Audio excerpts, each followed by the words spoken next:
wato shi ma ɗayan za a danne gefensa.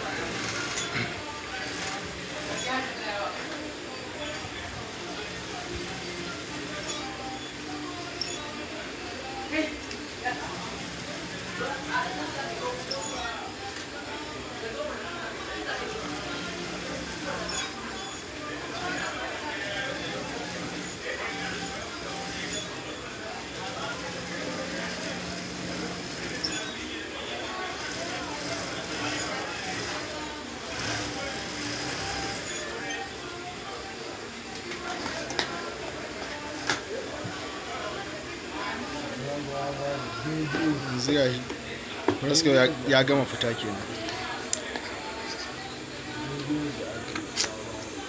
ya ba da daidai yadda ake bukata.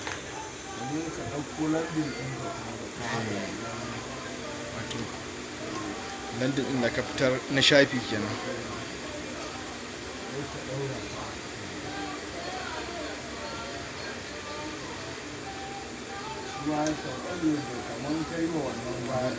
Kamar yadda aka sa shafin baya, shi ma haka za a sa shi.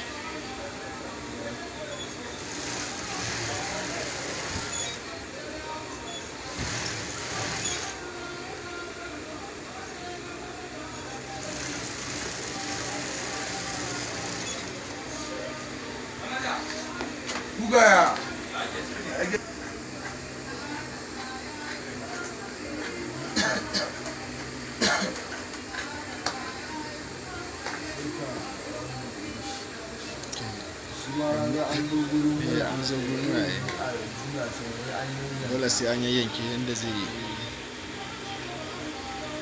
zai ba da ma'ana kenan ya fitar da wuyan.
To yanzu an sa landin an fitar da shi, rasko ya fita, yanzu nan gaban riga ya gama fita kenan.